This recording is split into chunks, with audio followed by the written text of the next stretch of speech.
Boa noite a todos e todas. Nós vamos dar início na nossa roda de conversa, que hoje tem o tema arte-terapia e inclusão.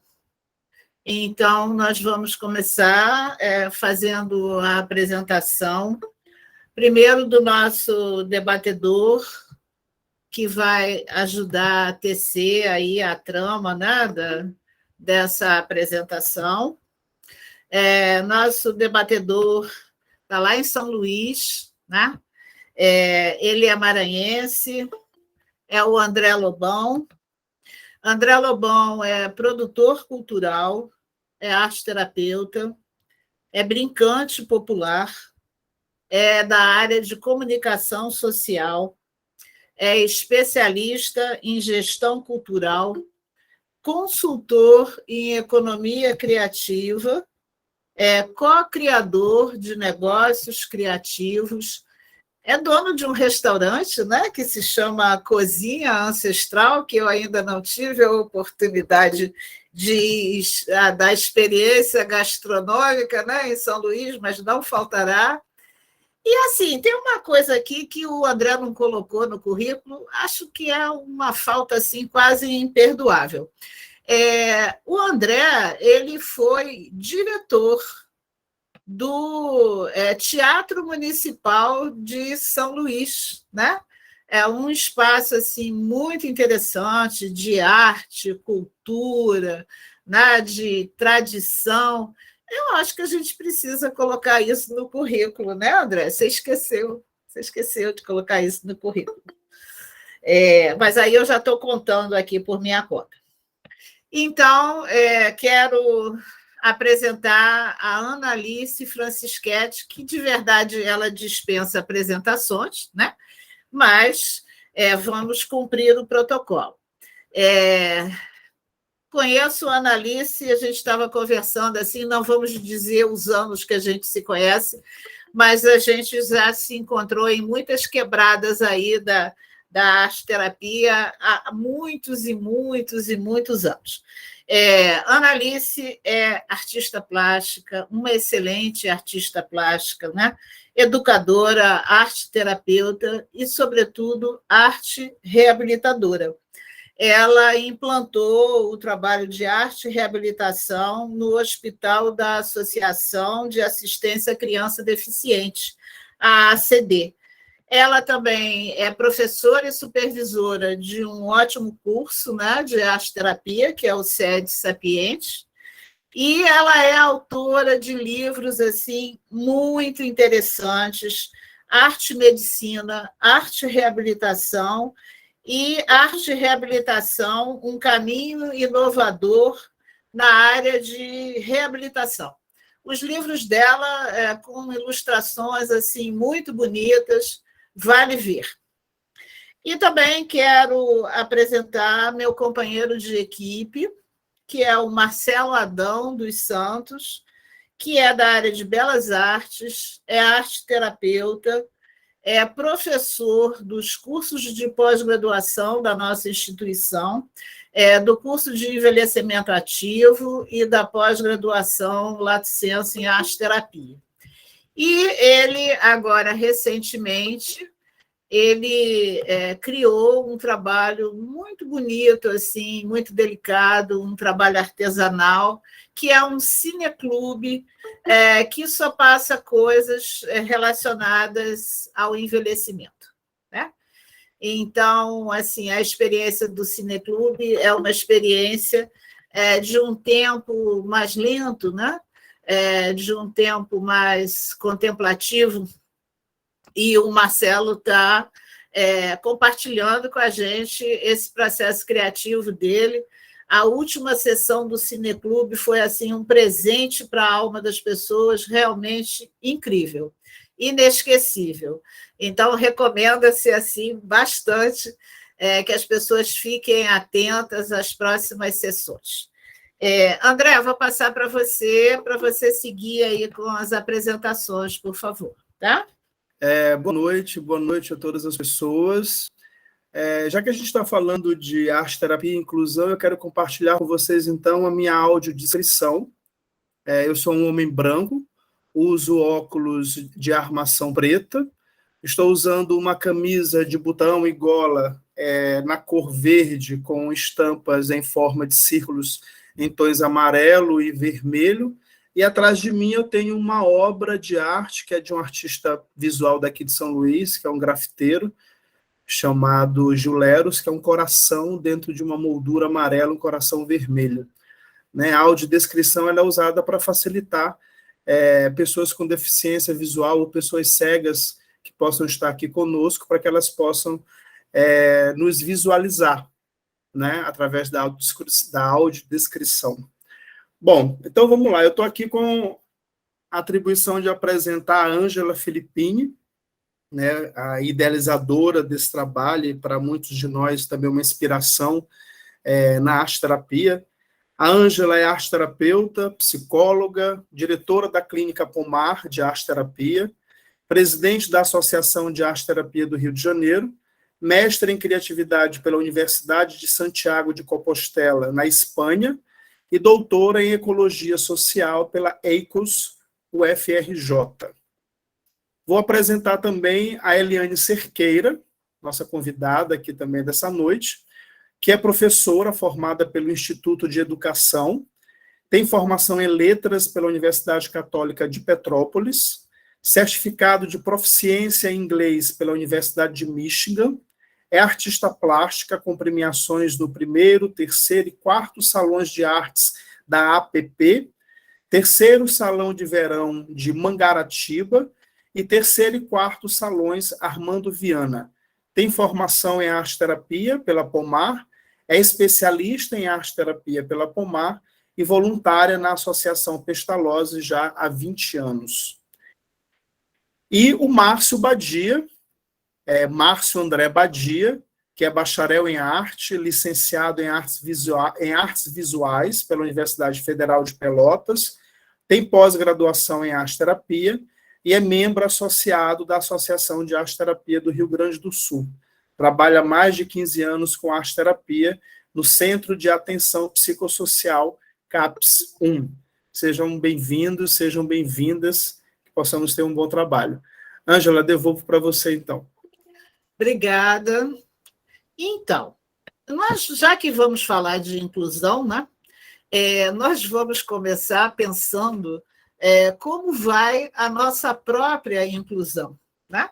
Aonde a gente quer se incluir como arte-terapeuta e como é que está isso. Então, a gente tem uma pergunta, né, para todos os nossos convidados do dia de hoje, que é: como profissional de arte-terapia, como você vê sua inclusão profissional nos diversos contextos em que você precisa interagir?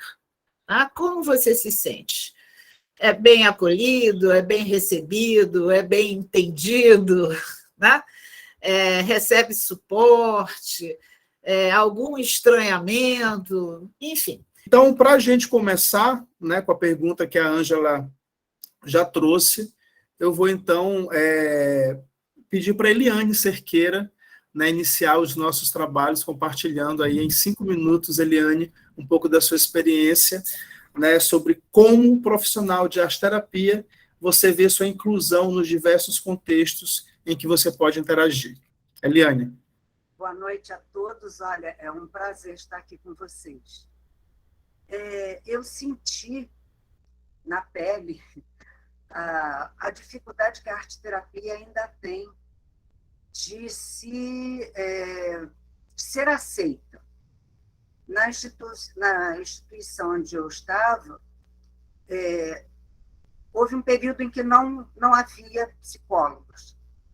E coincidiu com o período dos estágios no curso de formação da Pomar.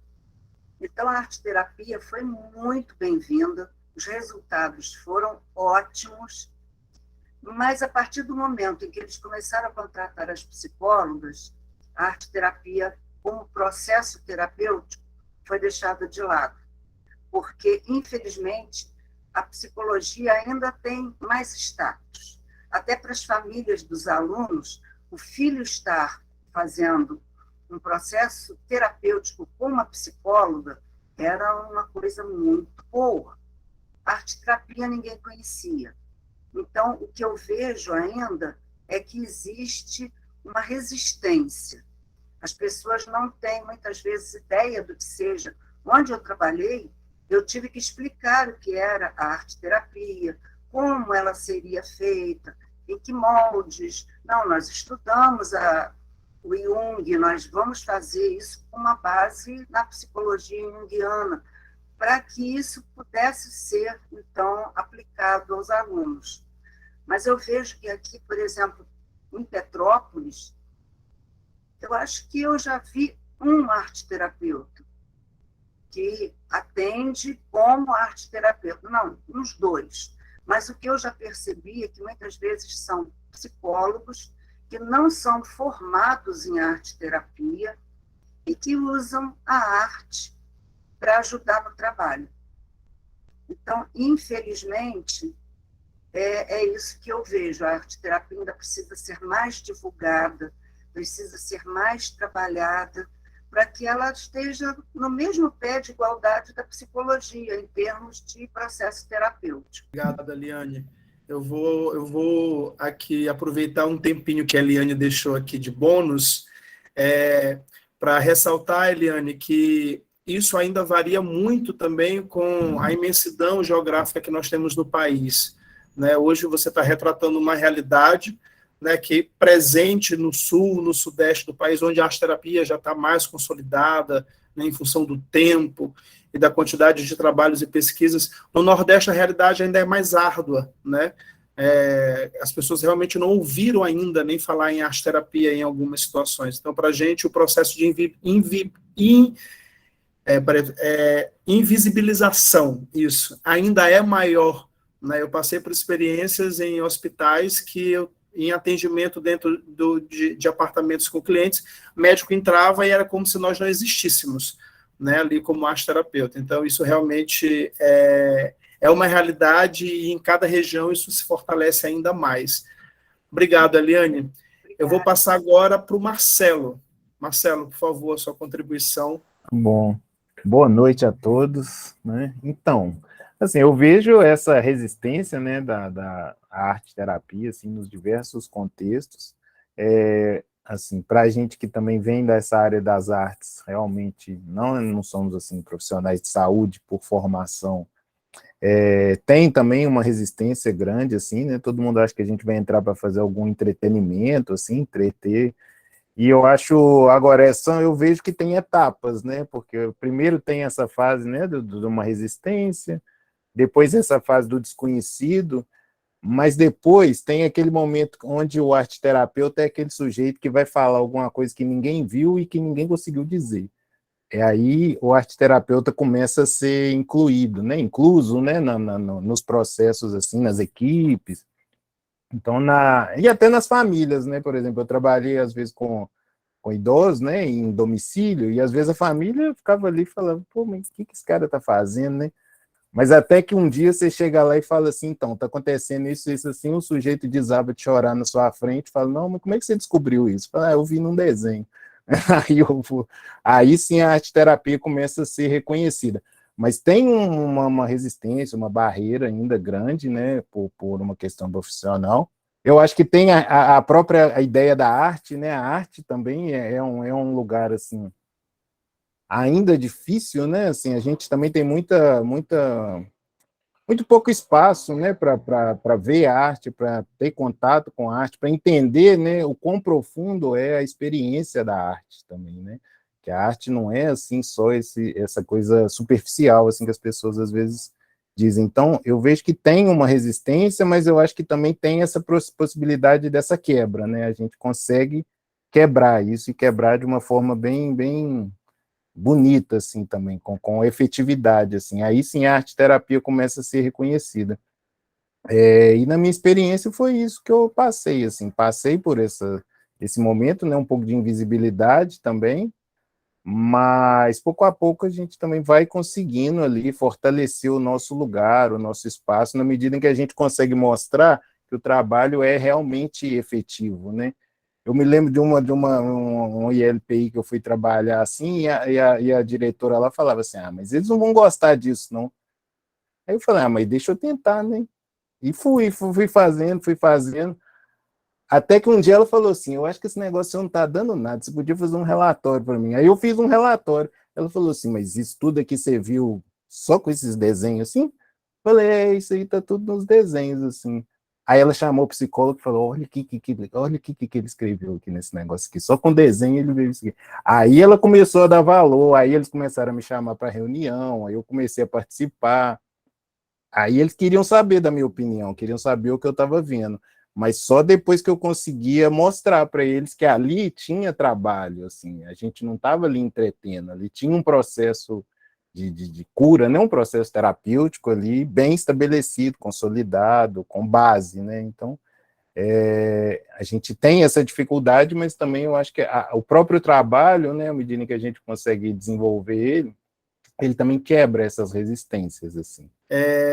Eu também passei por uma experiência parecida, Marcelo, e trabalhei exatamente na área de gerontologia durante 7 anos também, né? A arte, como ela está muito acessível, ela está na memória de todos nós, mas numa memória muito recreativa, né, em função de como nós temos essa experiência na infância, na educação, né, isso termina levando esse imaginário, né, para essas experiências. Então, eu passei 7 anos no espaço de gerontologia, que eu trabalhando o tempo inteiro, resistindo de que a arte-terapia não era um entretenimento, não era um espaço recreativo. Né? Então, esse realmente também é um dos desafios para que a gente possa ser incluído de forma profissional dentro dos espaços de arte-terapia. A minha experiência talvez tenha sido mais positiva. Eu era voluntária da Associação de Assistência à Criança Deficiente, fui convidada pelo diretor clínico, Dr. Ivan Ferrareto, a abrir o setor de arte e reabilitação. O que foi uma alegria imensa, porque eu começo a participar de todas as atividades do hospital, ou seja, reuniões de equipe, trabalhos, participando de tudo junto ao grupo multidisciplinar da instituição. O doutor Ivan tinha também esse ideal, este sonho, né, de que nós pudéssemos trazer mais cultura para os nossos pacientes. Além disso, eu abri, depois que fundaram o Hospital Roberto de Abreu Sodré, eu abri nas enfermarias infantil e adulto, eu abri o setor de arte e reabilitação. Então, na realidade, vocês veem que, diferente, né, eu acho que das estruturas que vocês apresentaram, eu tive, talvez, uma sorte, né, de ter rodeada com pessoas que também sonhavam um pouco com a arte e futuramente com a arte e terapia. Posteriormente, eu fui fazer o curso de arte-terapia, eu fui da primeira turma do Instituto Sede Sapiense, com Selma Ciornai, né, que inaugurou a arte-terapia no Instituto, e posteriormente eu fui convidada a ser professora na parte dos casos graves de arte-terapia, porque arte é arte, mas ela é ciência também, né? A arte e reabilitação é arte e ciência. Arte porque ela exige da terapeuta muita criatividade, né? E ela é ciência porque nós temos que conhecer profundamente as etapas da evolução de uma patologia. Então, nós atendemos paralisia cerebral, traumatismo crânioencefálico, acidente vascular, e todas essas doenças da instituição. E outra coisa que eu abri também foi o estágio, junto à Comissão de Estágio e Pesquisa da CD, eu abri o estágio para as estagiárias, né, que eu começo a receber dos SEDES e de outras instituições. Era feito um exame inicial, e se elas passassem o exame, tanto fazia-se do SEDES como de qualquer outra instituição, né, desde que estivesse cursando a arte-terapia, e eu fui sempre a orientadora, né, desses trabalhos de pesquisa científica na área da arte-terapia, da arte-reabilitação, né, que seria a arte-terapia, pela reabilitação. Então, eu acho que, assim, né, foi um caminho que eu encontrei, lógico, tive momentos de dúvida, de medo, de muita, assim, desisto, continuo, o que é que eu faço? Mas, acima de tudo, eu acreditei naquilo que eu fazia. E eu acho que foi um caminho que eu percorri com relativo sucesso, momentos muito difíceis, porque vocês entendem o que é receber uma criança com deficiência, receber essa família com muitas perguntas, com muitos problemas a serem resolvidos, trabalhar numa equipe que é um enriquecimento, né, você trabalhar com uma equipe multidisciplinar. E hoje em dia eu fico muito feliz, né, porque Tânia Freire, que foi minha estagiária e funcionária em Osasco, que depois abriram para outras entidades, inclusive em Porto Alegre nós temos também uma unidade do SEDES, né? Não, no SEDES, do Instituto SEDES Sapiense. Nós temos uma unidade em Porto Alegre, né? Então, também essa parte da reabilitação dos casos graves se estendeu para Porto Alegre, para Piauí e outros estados, né? Então, e vejo hoje em dia que essa minha iniciativa, né, foi não só no Brasil, mas também na América do Sul, né? Nós temos tido contato com as pessoas da Argentina, Uruguai, do Chile, né? E essa questão da reabilitação é muito viva, principalmente no Chile, né? Então, eu acho que, assim, né, foi um caminho que eu percorri, e espero que outras pessoas, né, nós obtivemos alguns sucessos, muitas desilusões também, muitas dúvidas, mas é um caminho que eu recomendo, né, para as pessoas que querem fazer, devem fazer novas descobertas, novas pesquisas, né, na área da reabilitação.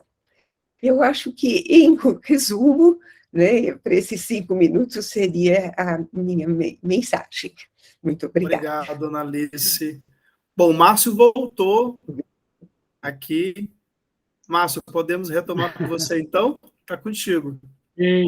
Pensando na pergunta, né, na questão que nos foi proposta, eu, particularmente, enfrentei algumas dificuldades bem grandes no início também. Não sei se todo mundo conhece, eu trabalho num centro de atenção psicossocial, no CAPS, e para qual não existe, eu fiz o concurso como bacharel em artes, e a visão que tinha nesse serviço, quando eu cheguei há 16 anos atrás, é de que, bom, enquanto todos trabalham sério, né, o médico, a psicóloga, assistentes sociais, eu ficava com os pacientes, tipo, ocupando o tempo, né? Eu era aquela pessoa que foi contratada, que fez um concurso, mesmo tendo uma qualificação, que eu ia ficar lá, né, fazendo um meio de campo enquanto os outros trabalham de uma forma séria, assim. Então, foi muito desafiante para mim, né, estabelecer primeiro uma conexão com esse lugar que estava me acolhendo. Então, primeiro me permitir me inserir nesse serviço, porque eu imaginava, como a minha formação era bacharel em arte, trabalhar só com o meu trabalho, com a minha produção artística, né, então ter que encontrar com essa nova realidade que eu nunca imaginava que eu poderia trabalhar, e a partir daí começou os desafios, né, de espaço, de materiais, né, de qualidade, de respeito, porque eu estava com um grupo de pessoas, aí vinham, tiravam alguém da sala porque ele tinha consulta com o médico, ou tiravam da sala porque a psicóloga tinha que sair, precisava atender naquele momento, e eu comecei a me sentir muito incomodado com aquilo, além de muito triste, porque eu nunca imaginei que eu fosse... Bom, eu sou de Porto Alegre, moro em Pelotas e trabalho em Canguçu. Então, a minha vida é viajando. E eu estou há 16 anos nessas viagens, assim, né? Então, se impor um pouco teve que ser algo que eu tive que fazer, assim, né?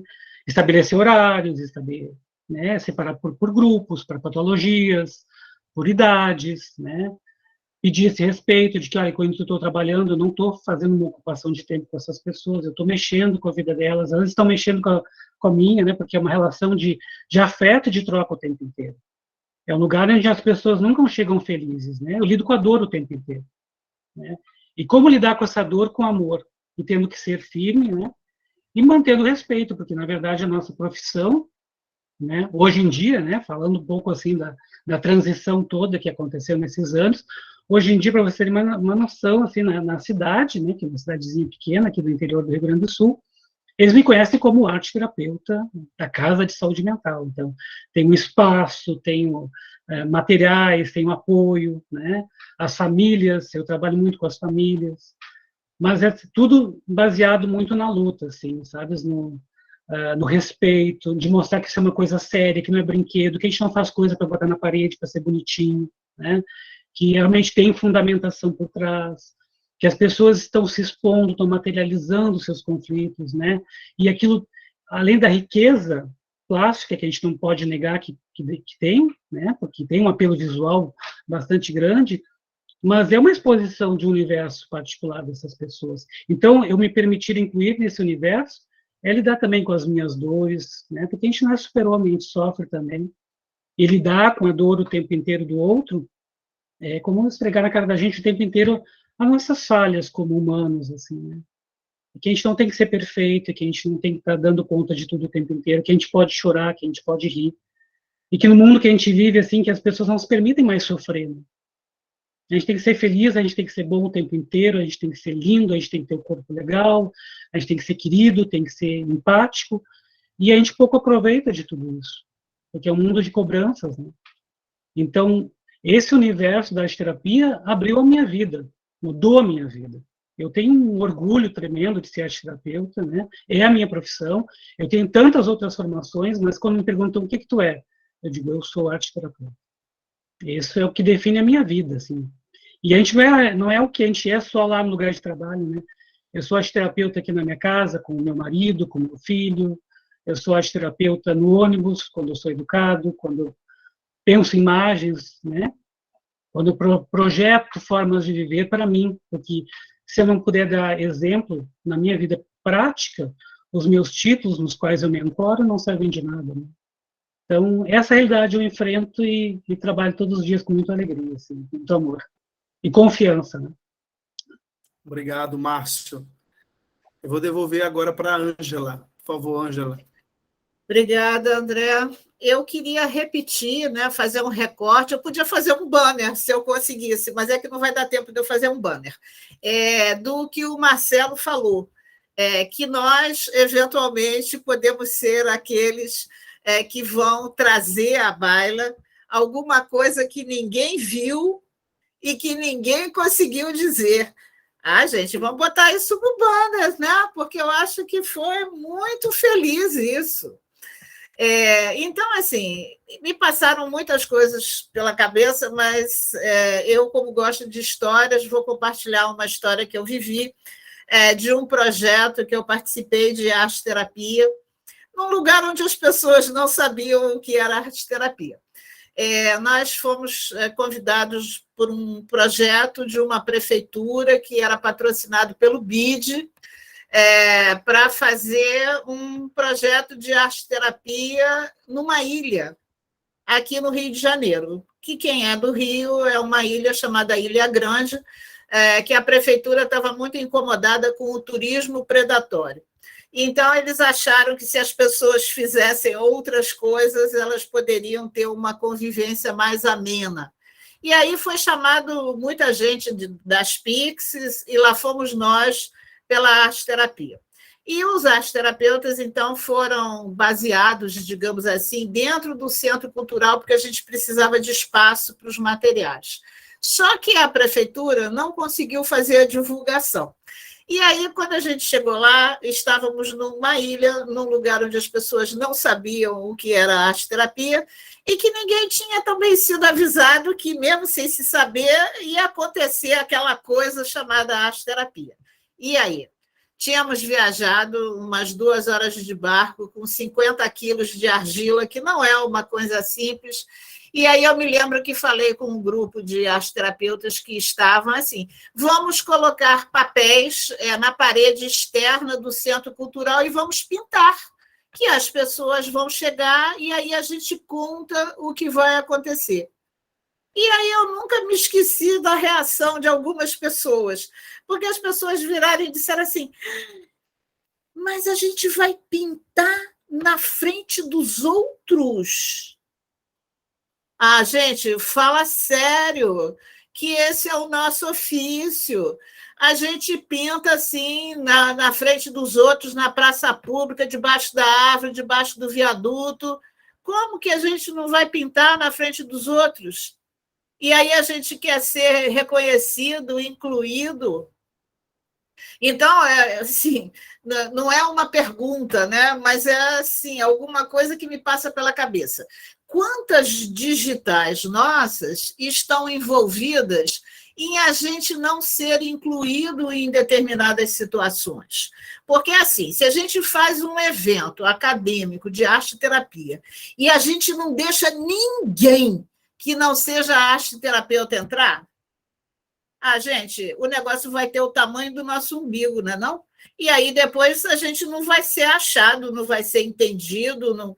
Então, assim, vamos pensar que construção é essa? Nem sempre a gente é incluído. Não, não somos, não, nem sempre. Mas quantas digitais a gente coloca nessa exclusão? Vou devolver para você, André. Obrigado, Ângela. Esse é um assunto realmente que eu fico aqui segurando a minha língua para a gente não entrar num debate ainda mais amplo sobre esse processo de inclusão em arte-terapia. A gente conversando ontem, eu e a Ângela, a gente consegue ver, na verdade, muitas transversalidades, né, desse tema, desde de como estamos estudando a arte-terapia, o que estamos incluindo dentro dos nossos conteúdos, né, e como os nossos alunos estão sendo incluídos em determinados imaginários, em determinadas experiências a partir daquilo que a gente vem levando, né? Então, isso também é muito importante, considerando essa diversidade cultural que a gente tem. Eu acho que foi o Marcelo que falou algo sobre o quanto a experiência com a arte-terapia ela é rica culturalmente, né, para o nosso cliente. Não lembro se foi o Marcelo que falou, né, e a própria definição da UBA-Arte para a arte-terapia traz isso, né, essa necessidade de nós, arte-terapeutas, estarmos realmente relacionados com essa produção artística e cultural de uma forma bastante efusiva. Bom, então a gente agora vai partir para um segundo bloco, que são perguntas mais específicas, que tem a ver, claro, com a área e com a experiência de cada um de vocês. E aí eu vou começar com a Eliane Cerqueira, né, com essa experiência fantástica como artista plástica, como artista visual. E eu queria, Eliane, que você compartilhasse um pouquinho com a gente qual a contribuição, né, da pintura, das artes plásticas, né, em arte-terapia para a pessoa com deficiência a partir da sua experiência pessoal. Olha, eu acho que a arte é uma linguagem universal. E é uma forma, para os portadores de deficiência, é uma forma maravilhosa para eles se expressarem, porque muitas vezes o comprometimento deles afeta a área cognitiva e eles têm dificuldade de dizer o que eles estão sentindo, o que eles pensam. Então, com a arte, no caso, a pintura, eu usei muito e tive assim, muitos resultados muito grandes, muito bonitos. Houve um aluno que ele é paralisado cerebral severo, não fala, ele pintava com as mãos, porque ele não conseguia segurar nem um pincel, nem nada. E ele escolhia as tintas, jogava na tela e fazia os movimentos com as mãos. E, às vezes, os espasmos que ele tinha faziam movimentos muito interessantes, como se fosse a onda batendo, a espuma do mar. E ele fez alguma coisa de outra cor ali no meio. E ele batia com as mãos, batia, e eu comecei a perceber que ele estava tentando cobrir aquele outro objeto de outra cor, que parecia um barco, com aquela água que era o azul que ele estava pintando. E aí eu olhei para ele e disse assim: você está tentando afundar o barco? Aí ele me olhou assim, espantado, deu um sorriso assim de lado. Eu digo: olha, mas o barco não vai afundar, não. Ele tem que navegar ainda. Esse barco precisa ficar aí na água. E então, ele me mostrou qual era o sentimento dele. E depois eu soube que ele já tinha tentado suicídio umas 2 ou 3 vezes. Então, houve outras maneiras outras formas de expressão pela pintura, assim, seria impossível eles conseguirem se comunicar com palavras, até porque, muitas vezes, eles têm vergonha ou eles ficam inibidos de dizer o que eles estão sentindo. Porque, infelizmente, até as próprias famílias, muitas vezes, fazem uma discriminação. Eles são os patinhos feios, porque, às vezes, tem outros irmãos que não têm deficiência nenhuma. E houve, assim, já vi muitos casos de uma mudança no relacionamento da família com eles. Ele é deficiente, mas ele pinta. E pinta cada coisa linda. Então, esses alunos começaram a ser vistos de outra maneira. E eles começaram a ter uma ideia sobre eles mesmos, um aumento da autoestima incrível, porque antes eles eram pessoas que se consideravam incapazes, até porque ouviam muito isso. Você não aprende, você não faz, E eles começaram a pintar. E começaram a descobrir prazer na pintura, porque a tinta, ela libera. E aquela fluidez da tinta é prazerosa, principalmente para quem pinta com as mãos. E aí o controle do ego era deixado um pouquinho de lado e o inconsciente começava a se expressar, começava a se manifestar. Então, eu acho que realmente a pintura foi das atividades expressivas que eu mais usei.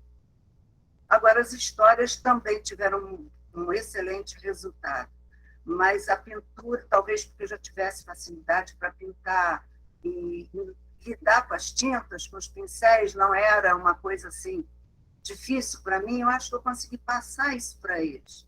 Esse prazer, essa vontade de criar, essa vontade de se expressar através da pintura. E logo no início do ano, eu fazia assim, com um grupo grande, eu costumava fazer até com toda a instituição, depois eu comecei a fazer com um grupo menor. Eu dava uma pincelada muito breve sobre a história da arte. Começava com as pinturas rupestres, mostrava o realismo, o impressionismo, o expressionismo, o cubismo, a pintura naif, para que eles vissem que existem muitas formas da pessoa se expressar pela pintura. Porque quando eu falava em pintura, eles diziam, mas eu não sei pintar igual aqueles quadros que eu já vi. Então, fazendo isso, eles viam que eles podiam se expressar, eles podiam pintar do jeito deles. E apareceram quadros lindos. Às vezes havia visitas na instituição, eles vendiam os quadros, as pessoas se encantavam, compravam os quadros, eles recebiam metade do valor da venda dos quadros, a outra metade era para comprar mais material. Então, sabe, isso foi num crescente e havia fila para os alunos quererem participar do projeto de pintura. E uma coisa que eu ouvi também, a mudança no olhar, sabe? Aquele olhar de quem agora presta atenção, de quem agora vê. A folha ali, ela é verde, mas ela está mais amarelada porque está batendo sol. Ali está mais escuro porque está na sombra. Então, eles começaram a descobrir a beleza de você realmente ver as coisas e conseguir se expressar. Obrigado, Eliane. Você traz uma reflexão interessante que até mesmo antes desse processo de inclusão da pessoa com deficiência na arte-terapia, eu trago uma reflexão de que a pessoa com deficiência ela não está incluída dentro dos espaços de arte, né, dos espaços de artes visuais, principalmente. Eu tive uma oportunidade de trabalhar com museologia num projeto com os Centros Culturais do Banco do Brasil, e esse foi um debate, né? Se você entra num espaço de exposição, por exemplo, todos os quadros, todas as obras, elas estão disponíveis para que um adulto a veja na altura dos olhos. Então, a gente esquece dos idosos, a gente esquece das crianças, a gente esquece, né, das pessoas com deficiência, a gente esquece do cadeirante, né? Então, para a pessoa com deficiência, o acesso à arte ainda é bastante limitado em função de todas essas barreiras. Obrigado, Eliane. Marcelo, eu adoro as histórias do Marcelo, porque eu tenho realmente uma paixão pela área de gerontologia, foram 7 anos de trabalho como massoterapeuta, a experiência com idosos, ela é, né, é absurdo, né, o que a gente aprende trabalhando com os idosos. Marcelo, divide um pouquinho com a gente, então, dentro do teu trabalho, quais são os desafios de incluir a pessoa idosa no trabalho com a arte-terapia? Então, assim, acho que a velhice, ela tem uma coisa da exclusão, né? Que a gente trata, que é uma coisa sutil até, né? Porque o velho tá aí, né? Todo mundo vê, aparece na propaganda, né? Mas tem essa uma exclusão, assim, bem sutil, assim, que eu acho que é interessante da gente pensar, que é a questão da subjetividade, né? Então, velho não tem subjetividade. Velho tem aposentadoria, tem problema de saúde, mas não tem subjetividade, né? Parece que o sujeito não pode sonhar, não realiza. Então, eu acho que esse é um ponto, assim, né, do envelhecimento que a gente... E aí, né, se não tendo subjetividade, a velhice, então, é uma fase que só tem perda, né? Você não tem aquisição. Então, eu acho que é o ponto interessante, assim, da gente...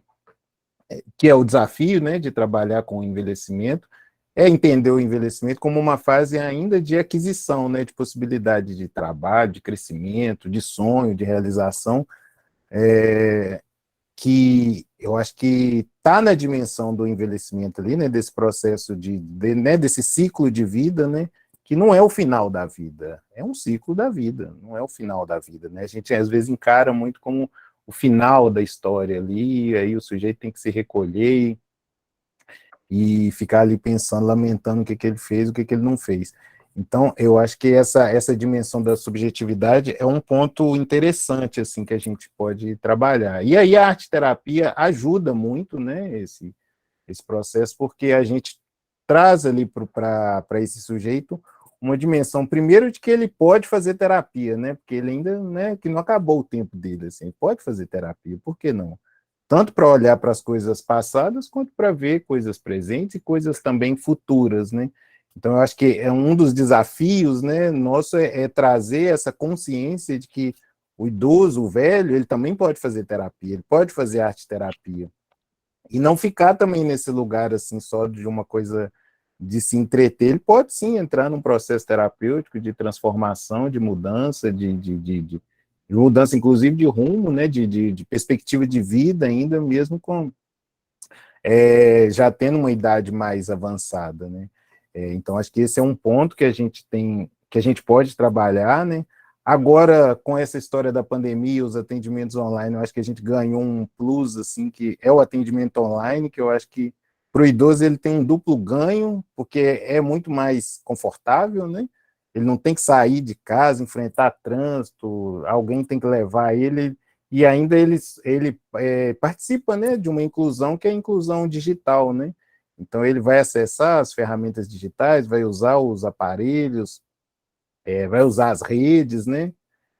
Então, eu acho que esse ganho também da arte-terapia online, assim, para o idoso é muito interessante, assim, porque aí as dificuldades, às vezes, de locomoção, a dificuldade de deslocamento, claro que a gente tem desafios, né? Visão, audição, são questões, assim, ainda delicadas, mas a gente tem possibilidade, tem campo, tem jeito, né? Tem jeito de incluir, assim, se aumenta a fonte, se aumenta o volume, tem recurso, tem muito recurso para se trabalhar com o idoso online, assim, e é legal, assim, porque eles também, eu sinto uma resposta muito positiva, assim, quando a pessoa está ali, ela vê que ela dá conta de usar, né, as ferramentas, dá conta de fazer as imagens, e ainda tem ali aquele registro, né, da imagem, assim, que ela pode divulgar, pode fazer o livro dela ali na internet, pode fazer um álbum, então ela também curte e consegue compartilhar, ter uma convivência, levar aquilo também para o meio social dela, assim. Isso é um desafio interessante, assim, também. E um outro ponto que eu vejo, assim, que eu acho que é também interessante a gente pensar, são as questões intergeracionais, assim, né, da gente realmente não ver o idoso, assim, como ele também não tem que viver só no grupo dele. O grupo é importante, né, se reunir idosos para trabalhar junto, beleza, é legal, é importante, eles compartilham uma mesma faixa etária, tem questões semelhantes, isso fortalece, dá uma identidade, mas eu acho que a gente também precisa conseguir fazer práticas onde a gente possa elaborar esse diálogo assim das diversas gerações, né? Criança, adulto, idoso, todo mundo ali junto, para que a gente também consiga ter uma construção social assim sobre a questão do envelhecimento, até uma educação sobre o envelhecimento também, que vai nessa dimensão também de uma subjetividade, né, para a gente poder olhar também as imagens, porque eles produzem imagens, as imagens deles também são muito interessantes. Então a gente também conseguir conviver, fazer essa troca assim, de experiência, de perspectiva, de histórias, né, e de imagens, assim, porque eu acho interessante, assim, porque uma coisa sempre me chama atenção, assim, porque a imagem de um idoso, ela é uma imagem que ela tem muita experiência, por mais que seja a primeira vez que a pessoa pegue num pincel, mas ali ele está carregado de vida, quando ele marca aquele papel, ele pega aquela tinta, aquilo ali ele demorou 70, 80 anos para fazer aquela pintura, ele é um grande mestre praticamente, né? Ele é um grande mestre. Então, ele demorou muito tempo para fazer aquilo. Quando ele faz, aquilo tem uma potência, tem um alcance, é uma coisa muito legal, assim, muito bonita, assim. Então, eu acho que o grande desafio, assim, da gente trabalhar arte-terapia é poder dar essa possibilidade, assim, dele expressar a subjetividade, dessa subjetividade ser vista, ser também aceita, né, inclusa, e que ele possa também, assim, ter essa perspectiva de realizar, de sonhar, de adquirir, de aprender, de fazer e de ter um lugar ali também de reconhecimento, de identidade, que eu acho que é muito interessante, tem uma força, uma potência muito grande, assim. Acho que Obrigado, não Marcelo. conheço nada. Nessa questão do envelhecimento, com a experiência que eu tive ao longo desses 7 anos, a gente se depara com a violência do isolamento social, né? Como isso exclui, né? E como isso está diretamente ligado à capacidade de realizar, à capacidade de criar, e como a arte-terapia tem uma potência gigante de promover esse processo de inclusão criativa, e como isso é extremamente importante no envelhecimento para devolver a essas pessoas a capacidade delas de realizar, a capacidade delas de fazer, né, e dar com isso uma experiência de autonomia e uma experiência de independência. E como as histórias e a música, né, na minha experiência pessoal, foram ferramentas que deram resultados fabulosos. A aposentadoria ela é tão violenta que ela nos marca como inativos, né, e nós só nos preocupamos em falar de envelhecimento depois que nós achamos que começamos a envelhecer, né? Então essa questão intergeracional também é fundamental. Obrigado, Marcelo. Vou passar por Márcio. Márcio, o teu processo de criação como artista visual, de que forma contribui para o teu trabalho como arte-terapeuta na saúde mental? Bom, então, na verdade, começou a contribuir quando eu me encontrei com a arte-terapia, né?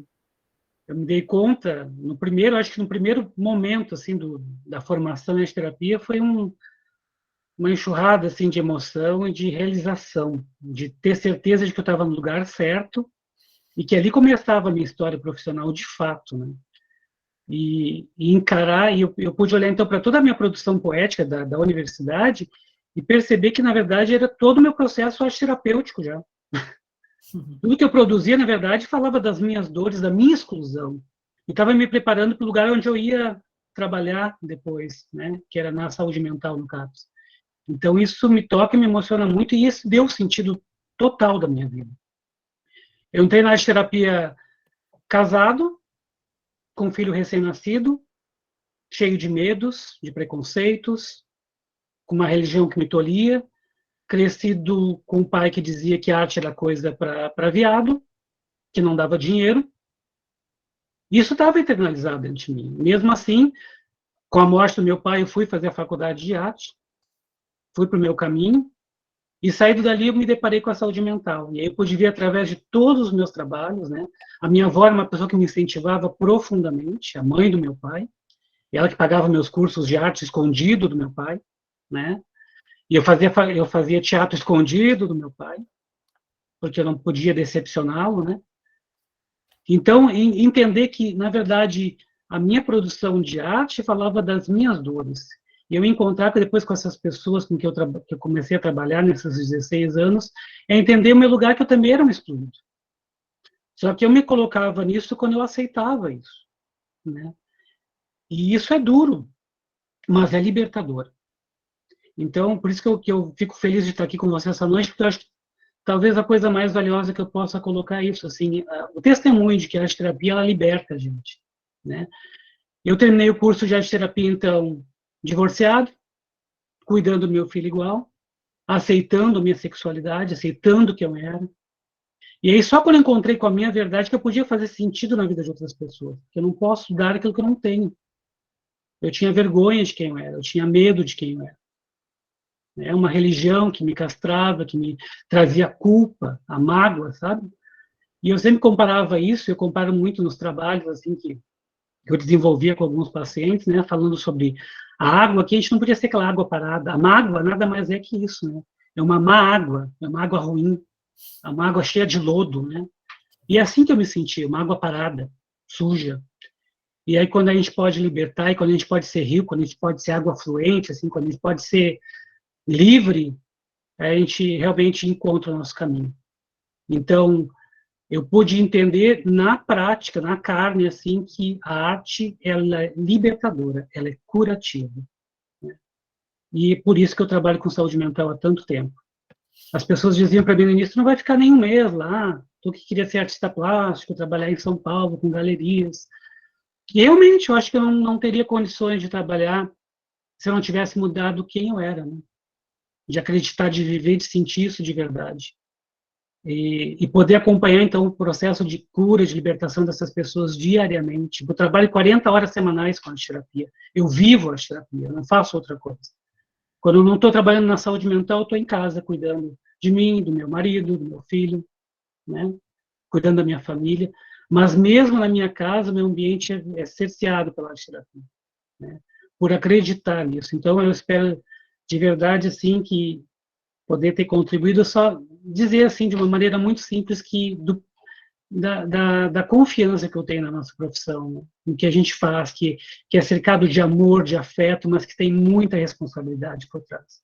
E a gente está lidando com os sentimentos das pessoas. E a gente não precisa ter medo de falar dos sentimentos, né? A gente precisa ter medo de expor o que a gente sente, o que a gente precisa reelaborar na gente.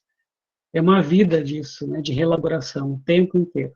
O tempo inteiro, todo o tempo, enquanto a gente tiver força, enquanto a arte fizer sentido, ela vai fazer sentido sempre para a gente.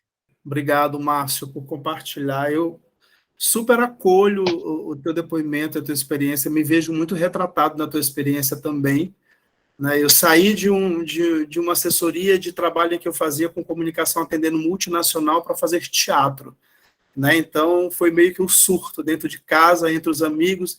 Mas por que não pode fazer teatro só por entretenimento, só por prazer, tem que ser por trabalho, né? E o teatro foi que me revelou o que eu hoje tenho também. Foi através do teatro que eu fui para a arte-terapia, foi através do teatro que eu fui para o candomblé, né? E todas as outras iniciações que eu tive na minha experiência pessoal, a partir da minha experiência com o teatro também. Muito obrigado por compartilhar com a gente a tua história. Analice, agora eu queria saber um pouquinho de você, que foi que te motivou a ir em direção a esse lugar que você está hoje, a ter escolhido estar hoje nesse lugar como arte-terapeuta, dentro do trabalho que você desenvolve. Olha, eu acho que foi um lugar que eu sempre sonhei. É difícil explicar o porquê dessa escolha, né? Eu acho que o fato de eu escolher ser voluntária, né? Os primeiros anos eu fui voluntária até ser contratada e convidada a abrir o setor, E tive experiências, assim, maravilhosas, porque eu trabalhei com pessoas que saíam do estado de coma, e a arte-terapeuta, né, eu, por exemplo, entrava quando ele estava numa fase cognitiva, ainda assim, meio confuso, tentando entender o que tinha acontecido, né, no caso, acidentes de traumatismo crânioencefálico, e nós entrávamos no nível 4, né? A arte-terapeuta entrava no quarto desse paciente e começávamos o atendimento com ele e com a família. O que é extremamente emocionante, né? Você, na maioria dos casos de traumatismo craniano, são jovens, inclusive por moto, são acidentes de moto, né? E que interromperam totalmente sua vida depois de um acidente, né? E a família também está, assim, muito debilitada, muito assustada, não sabendo o que fazer, o que vai acontecer, muito amedrontada. Então, nós entramos e atendemos tanto ao paciente como à família. E começamos muito com partes de fotografias, né, para ele recordar, e trabalhando a questão da memória, os aspectos cognitivos. E neste momento, ele ainda não está preparado para ser atendido propriamente em arte-terapia, ele não vai desenhar, mas você já entra com alguma estimulação, vamos dizer, sensorial, a mão da mão, a sua mão, entende? E aí você começa com as fotografias e os, vamos dizer, os objetos preferidos desse paciente. É o nosso início de trabalho. Né? Eu esqueci de falar, né, na primeira fala, as questões que eu montei por obrigatoriedade de um grande centro de reabilitação, que eu montei um protocolo para arte reabilitação, em que eu vou observar os aspectos cognitivos, os aspectos comportamentais, os aspectos sentimentais, toda a parte cognitiva desse paciente, eu levanto de 3 em 3 meses, através do quê? Do desenho da imagem corporal e da família. E depois de 1 ano, você vai vendo todo o progresso que este paciente fez através do desenho. Então, desenho como um enorme fator de diagnóstico, né? Porque você vê mudança da forma, mudança da linha, mudança através do desenho. Como está a cognição deste paciente? Pelo desenho. Se ele foi lesionado pelo hemisfério direito, pelo hemisfério esquerdo, você tem que ter noções também de neurologia para trabalhar com reabilitação, né? Mesmo que sejam noções básicas, mas você precisa ter estudado essa ligação, né, entre a arte e o cérebro, para você conseguir acompanhar seu paciente, né, de uma forma plena, total, né, porque quando nós estamos com o nosso paciente, há uma entrega total da terapeuta, né, a essa criança, esse adulto, essa pessoa mais velha, né.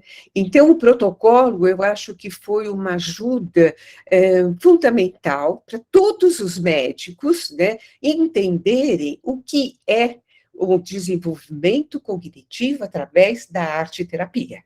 Né? Então, é muito importante, lógico que existem vários protocolos da parte da psicologia, né, que podem ser aplicados também na pedagogia, mas esse é um específico da arte-terapia, né, porque nós vamos valorizar muito a questão do desenho.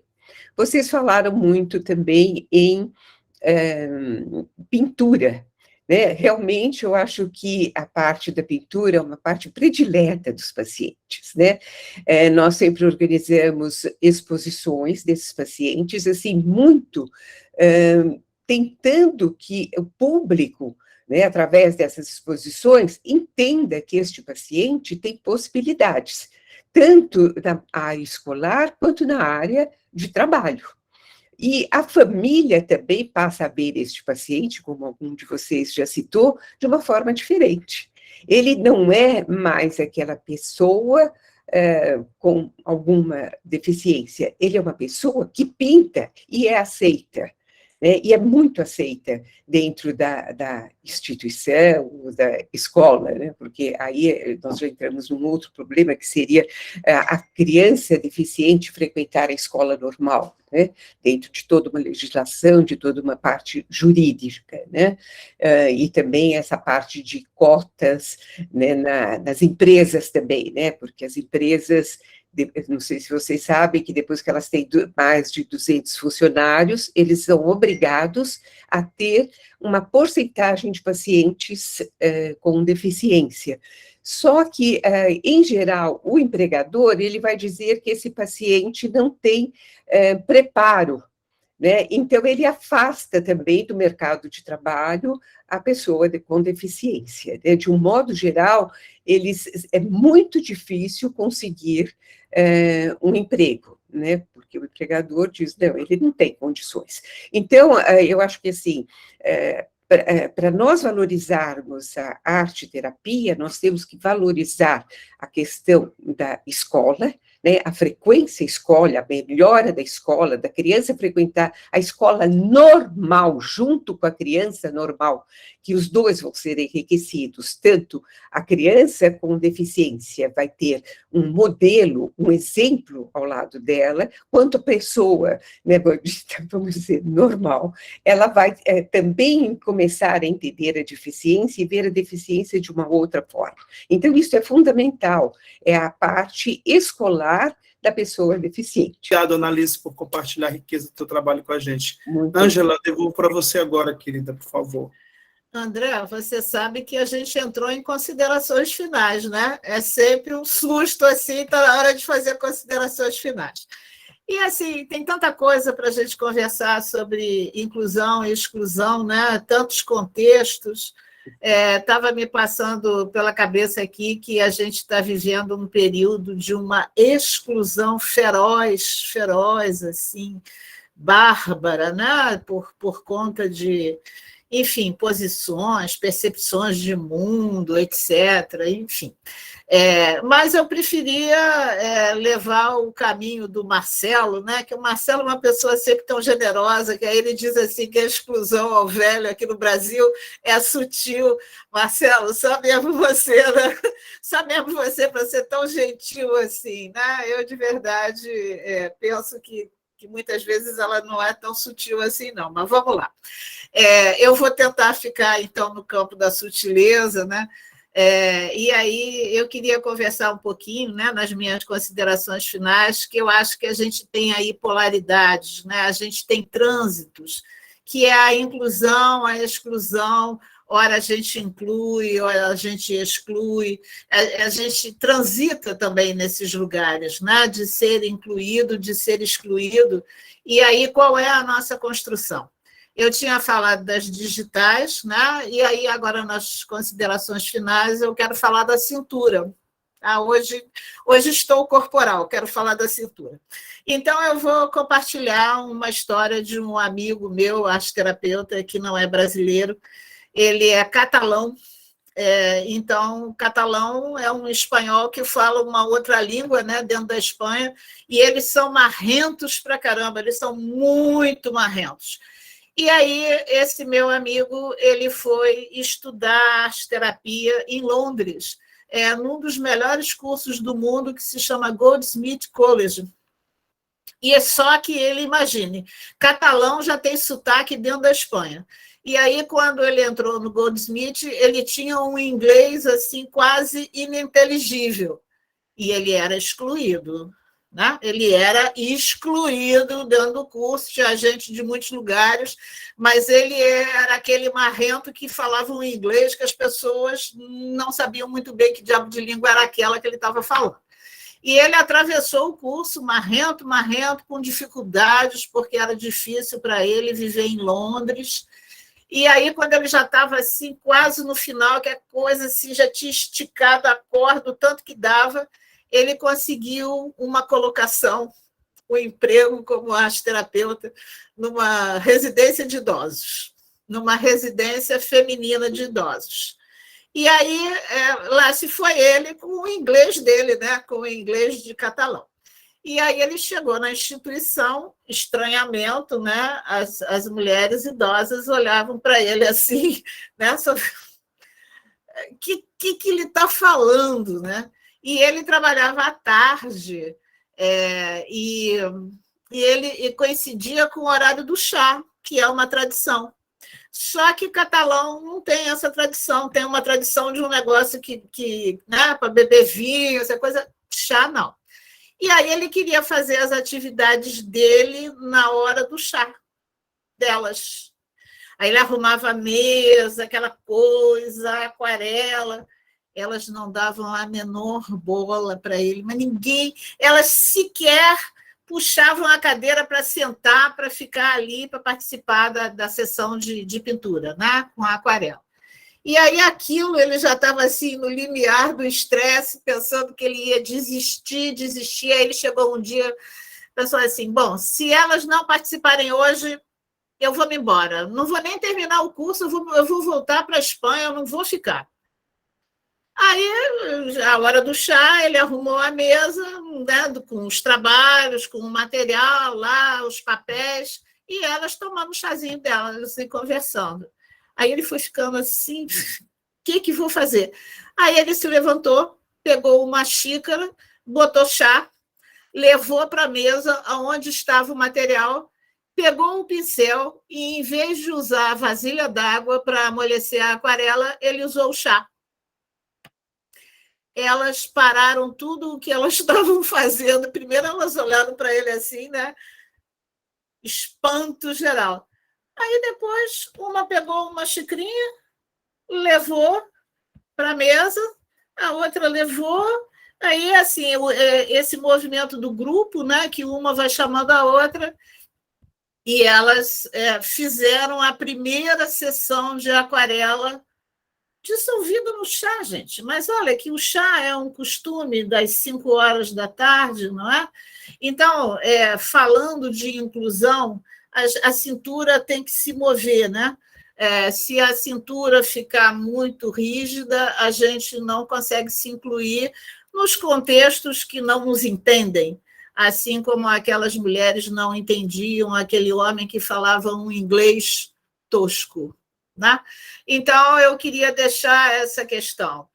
Como vai a nossa cintura? Porque já sabemos que as digitais, às vezes, a gente se atrapalha um pouco. Né? Vamos ver como é que está a cintura. É seu, André. Vamos lá, seguindo. Obrigado, Ângela. Essa história me traz um pouco do meu trabalho com os idosos também. Eu sempre fazia um círculo antes para ouvir um pouco do que eles tinham feito no final de semana anterior, na semana anterior, e era naquele momento que eu via que alguns assuntos mobilizavam o grupo e eu abria mão de absolutamente tudo que eu tinha levado para fazer para poder incluir aquele assunto que havia mobilizado o grupo, né? E aí tem muito a ver com o que você está falando com essa questão da cintura, né, que é exatamente o momento que a gente tem que abrir mão de toda essa marra, né, para poder dar o espaço. Né? E olha que ele não estava lidando com qualquer mulheres, eram mulheres inglesas, né, idosas, né, dentro de uma convenção inglesa. Quebrar realmente esse ritmo não é uma tarefa fácil. Então, já que a gente está no tema do idoso, eu vou passar aqui para chamar o Marcelo para fazer as suas considerações finais. Agora a gente limita um pouquinho mais de tempo, porque o nosso tempo já está curtinho. Marcelo, com você, querido. Tá certo. Então, acho que nesse processo do idoso, né, acho que a questão do que me chama muita atenção, assim, como a gente se mover, né, é o ponto que a gente até trabalha muito no curso, né, da pós-graduação lá na Pomar, que é o envelhecimento ativo, né, a gente trazer essa perspectiva de um envelhecimento ativo, um envelhecimento que ainda que tem muita possibilidade de aprendizado, de aquisição e de subjetividade, né, para que a gente possa romper nesse estigma aí de que o idoso não tem subjetividade, ou que não se trabalha, né, a subjetividade do idoso, assim. Então, acho que essa perspectiva do envelhecimento, né, do envelhecimento ativo e trazer esse viés da subjetividade através da arte, assim, é uma perspectiva muito potente, assim, né, para a gente trabalhar a questão do envelhecimento e todos esses desafios, né, a Angela falou aí da coisa da sutileza, mas é porque tem a parte que é pesada, claro, o idoso Mas essa parte é uma parte sutil, e assim, é uma parte que eu acho que é só a gente que pode tocar, assim, né? Poucos lugares, né, conseguem tocar o idoso nessa dimensão, assim. Eu vejo que é uma das dimensões é a arte, né, sem dúvida nenhuma, assim. E aí a gente, enquanto artista, enquanto arte-terapeuta, enquanto profissionais desse nível, assim, a gente consegue entrar nesse campo, assim, que é uma dimensão, assim, muito peculiar, né, que aí a gente tem que ter muito tato para trabalhar nesse nível, assim. Então, acho que, mas a dimensão do envelhecimento ativo mesmo, assim, acho que é a perspectiva que fica, assim, para a gente pensar o envelhecimento de uma outra forma, né, de uma outra forma. Tem perda, tem problema, tem crise, tem tudo isso, só que também tem vida, a gente vê com vida, olhar para o envelhecimento como uma fase da vida, um processo de vida. Acho que é isso que eu deixo aí para essa mensagem, tá? Agradeço aí pela oportunidade. Obrigado, Marcelo.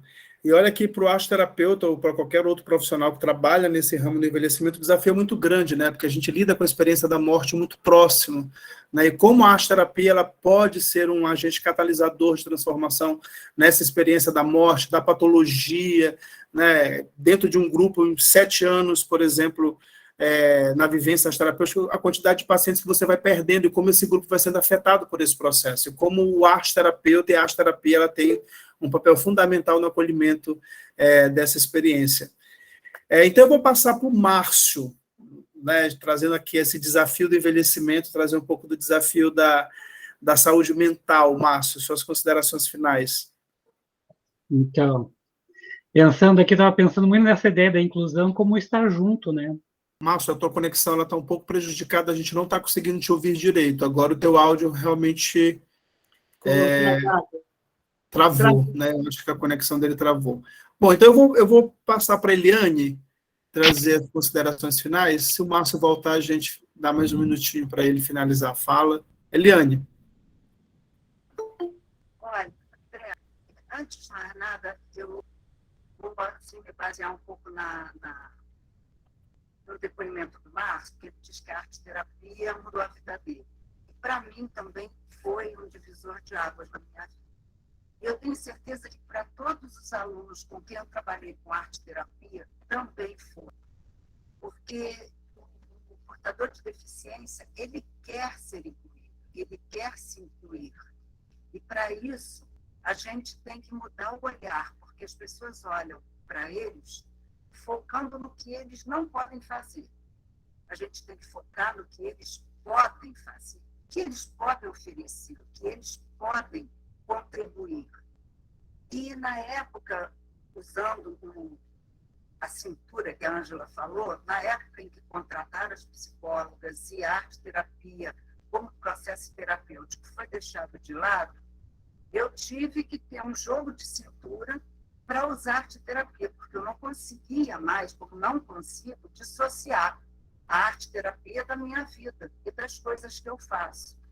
Então, eu comecei a usar a arte-terapia de maneira indireta, através das pinturas, através das atividades de dramatização, da música, das histórias, inclusive as histórias, acho que foi o maior desafio que eu tive. Eu trabalhei com os 90 alunos da instituição. A maioria mora num lugar assim, que tem muito problema de segurança, chegavam com relatos de tiros, de uma série de coisas. Então, eu levei para eles a história do rei Arthur e dos cavaleiros da Távola Redonda, para eles terem uma figura masculina positiva, aquele que tem o caráter, que tem os valores, que quer salvar, que quer ajudar. E foi para a instituição inteira. O segundo semestre foi todo trabalhando as atividades, né, expressivas em função da corte do rei Arthur. E virou uma festa no final do ano, um dia na corte do rei Arthur. O rei Arthur e a rainha Guinevere foram 2 paralisados cerebrais severos e cadeirantes. Então, eles entraram no palco, foi uma festa, eu empurrava a cadeira de um, outra pessoa empurrava a cadeira do outro, fizemos um manto com um tecido que foi doado, comprei acrilon, coloquei toda a volta do manto para fazer o arminho, e eles estavam assim, no auge, no céu. Então, a cadeira de roda foi ressignificada, virou trono. E eles se sentiram incluídos em tudo, porque antes eles não podiam participar de muitas coisas, por serem cadeirantes. E agora, todos os 90 alunos participaram, eu fico comovida, participaram desse dia. E houve alunos que, depois do final da festa, me abraçaram. Obrigada, muito obrigada, tia, foi lindo, obrigada. Então, eles querem e eles podem. É só a gente ter o jogo de cintura e mudar um pouco o olhar. É só isso. Obrigado, Eliane. Ressaltar também o desafio, né, que é atuar na área de pessoa com deficiência, porque é um aprendizado constante, né, porque nós estamos o tempo inteiro fadados a sermos capacitistas nessa relação. Se não estivermos atentos a esse processo, a gente está o tempo inteiro excluindo, né, naturalmente, porque nós não somos educados a lidar com essa diversidade. Parabéns também pelo desafio, por esse lugar que você está ocupando. Márcio, você voltou, aqui no nosso sistema aponta que você tem 30 segundos para ainda finalizar a sua fala, para então a gente finalizar com a Analice. Eu estava pensando agora nesse retorno, que eu não sei o que eu falei, o que ficou aí enquanto eu falava, né? Ô, Márcio, André, vamos dar uma colher de chá para o Márcio, deixa ele falar outra vez, que a gente não conseguiu entender. Fala de novo, Márcio. Eu estava falando do incluir e do estar junto, né? E eu fiquei pensando que uma das coisas importantes na saúde mental, eu que trabalho no CAPES, é esse cuidado de não encapsular as pessoas, né? Porque as pessoas tendem a achar assim, bom, que tudo que gira em torno da pessoa, ela tem que se tratar no CAPES, lá é o lugar dela. Então, a festinha tem que ser no CAPES, tudo. E justamente a gente procura que a pessoa viva na sociedade, que ela, né, esteja na rua. Mas eu me dei conta lá, não falei um pouco antes lá da minha prática, né, de que eu fui para a Xerabi, quando eu cheguei lá, me dei conta da exclusão que eu vivia, que eu me excluía, e muitas vezes era excluído também, e de que essas pessoas não são vistas pela sociedade, né? Tem rótulos que os CIDs, né, patologias, doenças, ele é o esquizofrênico, ele é o bipolar, ele é o depressivo, e a gente esquece que tem uma pessoa por trás daquilo. E eu vou contar, só para me despedir, de uma historinha, uma breve história de uma paciente minha, que todos os dias, como eu disse, eu moro numa cidade e viajo 1 hora de ônibus, eu acordo todos os dias às 5h30 da manhã, para 7h30 estar na rodoviária, para pegar o ônibus, e para chegar às 8 horas lá no CAPES, né, e atender até às 4 da tarde. Então, isso era uma prova que eu dizia às pessoas, não, é impossível que alguém vá querer fazer isso para brincar, né, com as pessoas, com sentimentos, e ficar brincando de pintura enquanto os outros trabalham sério. E essa paciente, então, ela é uma pessoa que ela é excluída completamente, ela é invisível na sociedade.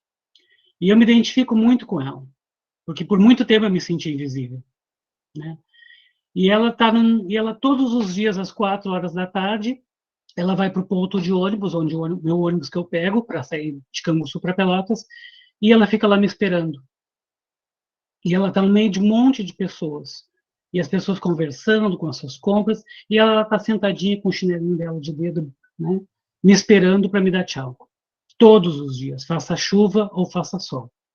E ela espera o ônibus parar, ela me procura na janela, eu já tento sentar sempre na mesma janela, né, para ela me achar, no mesmo lado, e ela me dá tchau, me abana, e ela vai para a casinha dela.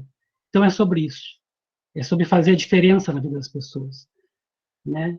E isso não tem preço. Isso a arte nos traz, a arte-terapia nos traz, mas a crença no humano, né, de que a gente pode fazer a diferença na vida das pessoas. E é só sobre isso. Só sobre ser amado e dar um pouco de amor, né? Ninguém perde por dar amor. Muito obrigado, viu? Obrigado, Márcio. Analice, suas considerações finais, por favor. Eu acho que de um modo geral, né, nós pudemos ver a riqueza, né, da arte-terapia, né? Uns atuando em hospitais, outros atuando na clínica, outros trabalhando com a patologia mais mental, outros físicos, então toda a riqueza, né, da arte-terapia, né? E eu acho que alguém, né, tocou na questão, Eliane, né, da cadeira de rodas.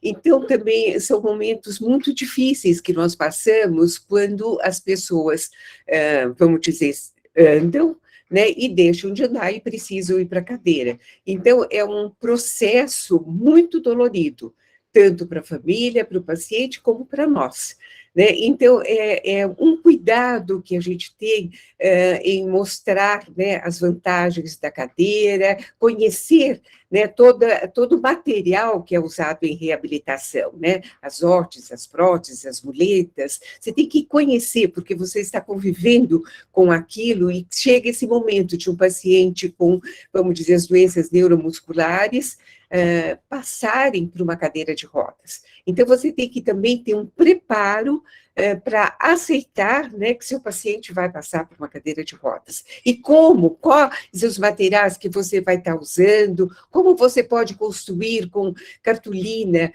cadeiras de rodas, como você pode enfeitar e mostrar as vantagens, que também tem vantagens. Com a cadeira de rodas você fica mais independente, quem tem problema, né, de andar, né? Então, enfeitar, produzir cadeirinhas de rodas, de cartolina, com outros materiais. Então, nós temos tantos recursos, né, dentro da arte, né, que nós vamos estar usando na arte-terapia. Então, essa riqueza, tanto de possibilidades em várias atuações, e também a riqueza dos nossos materiais, né? Nós temos são infindáveis, né, os materiais, né? Eu queria dizer para o Márcio, né, que nós temos uma unidade, né, o Sete Sapiense tem uma unidade em Porto Alegre, e eu acabei de dar supervisão para uma menina do CAPES também, né? Então, muito interessante, um trabalho dela, assim, riquíssimo também, né? Então, assim, nós estamos tanto no norte, no sul, né? O Brasil é muito grande, e assim, né, lembrando assim da riqueza, né, do nosso material e de nossa atuação, né, as várias áreas de atuação.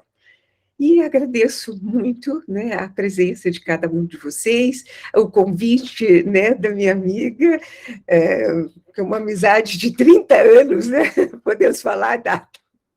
Obrigada. Então, muito obrigada. Aprendi muito com vocês, a gente sempre aprende, tem muito que aprender, né? Seja a idade que a gente esteja. E muito obrigada por tudo, pela presença e desejando que as novas tenham, né, mais caminhos a serem percorridos, mais descobertas também. Muito obrigada. Obrigado, Analice.